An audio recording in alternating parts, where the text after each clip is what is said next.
US stocks में invest कर लो, China के स्टॉक्स में इन्वेस्ट कर लो, मेटा में कर लो, टेस्ला में कर लो, बिटकॉइन में कर लो। अलग अलग नई नई सुविधा जो आ जाती हैं कि आपको जो आजकल एप्स दूसरी कंट्री में या क्रिप्टो में इन्वेस्ट करने की सुविधा देती है, तो इसका मतलब ये नहीं होता कि वहां इन्वेस्ट करना ही सही है। और अगर आप ध्यान से देखेंगे तो इंडिया ऐसी सिचुएशन पे खड़ा है आज के टाइम पे जहां से ग्रोथ एक्सप्लोड करने वाली है अगले 10 सालों में। और अगर आप इस बात से एग्री नहीं करते तो मैं आज आपको 5 ऐसे रीजंस दूंगा जिससे आपको बिलीव हो जाएगा कि नेक्स्ट डेकेड जो है वो इंडिया की होने वाली है। तो बने रहिए इस पॉडकास्ट में, बहुत ही इंटरेस्टिंग होने वाली है। और अगर चैनल को सब्सक्राइब नहीं किया है तो जरूर सब्सक्राइब करें, हम हर हफ्ते ऐसी ही वीडियो आपके लिए लेके आते हैं। तो सबसे पहला रीजन है इन्वेस्ट करने का इंडिया में, क्योंकि कोविड के दौरान लोगों को, बाकी कंट्रीज को हर जगह ये रियलाइज हुआ कि आप फुल्ली डिपेंडेंट नहीं हो सकते चाइना जैसी कंट्री पे। अगर वहां पे स्ट्रिक्ट लॉकडाउन लग जाता है तो वहां से जो भी सामान सोर्स किया जाता है, सप्लाई चेन में डिस्ट्रप्शन आ जाता है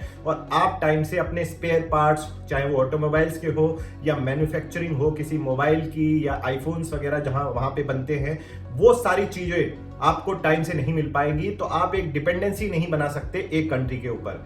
तो इससे क्या निकल के आया कि आपको वहां से निकल के कहीं और भी सेटअप करना पड़ेगा।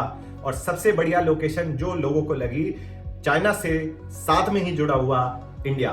Yes, China +1 model is real. बहुत सारी मैन्युफैक्चरिंग वहां से निकल के इंडिया में आ रही है। छोटे कंट्रीज वियतनाम वगैरह में भी कुछ जा रही है, बांग्लादेश में भी जा रही है, लेकिन एक मेजॉरिटी पोर्शन इंडिया में आ रहा है चाइना 1+ मॉडल के तहत।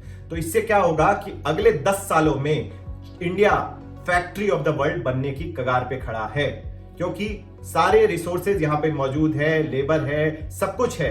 और वैसे भी चाइना का लेबर अब महंगा होते जा रहा है। दूसरा रीजन है कि हमारी जीडीपी जो है, जैसा हमारे प्राइम मिनिस्टर मोदी भी कहते हैं कि इसको $5 ट्रिलियन इकोनॉमी बनाना है इंडिया को, वो हमारा सपना अब नियर फ्यूचर में साकार होने के लिए तैयार है।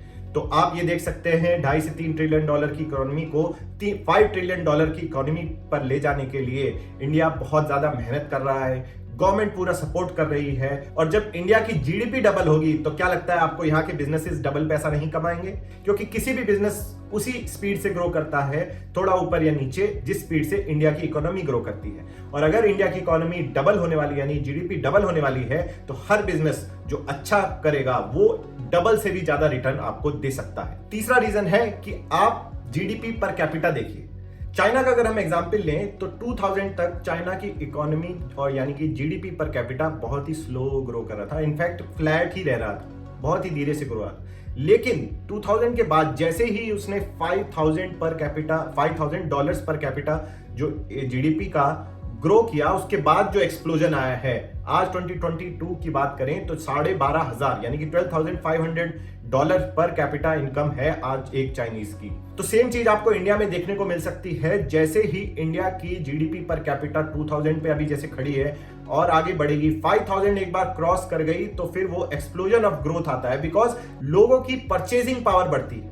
और जब परचेजिंग पावर बढ़ती है तो लोग बेहतर लाइफ चाहते हैं। हर कोई चाहता है कि उसके घर में एसी हो, टीवी हो, कार हो उसके पास, और सब चीजें जो है फ्यूल करती हैं इकोनॉमी को, मतलब बूमिंग इकोनॉमी होती है। और अगले 10 सालों में इससे बहुत ही बढ़िया ग्रोथ देखने को मिल सकती है। चौथा पॉइंट इसी से रिलेटेड है कि जब जीडीपी पर कैपिटा $5,000 क्रॉस करती है तो उसके बाद जो number of families top of the pyramid में, यानी कि जो सबसे ऊपर 1% आज के टाइम पे होती है, उसमें 5x से ग्रोथ आ जाएगी। वो फैमिलीज जो काफी चीजें अफोर्ड कर सकती हैं और बेटर लाइफस्टाइल अफोर्ड कर सकती हैं, और इंटर्न जो पूरी इकोनॉमी है उसको फ्यूल कर सकती हैं। क्योंकि जब आप चीजें खरीदते हैं, बेहतर लाइफस्टाइल जीते हैं, ट्रैवल करते हैं विद इन इंडिया, अब्रॉड, या फिर नई नई सर्विसेज कंज्यूम करते हैं, तो इन सब से इंटर्न इकोनॉमी प्रोपेल होती है, मतलब आगे की तरफ चार्ज करती है।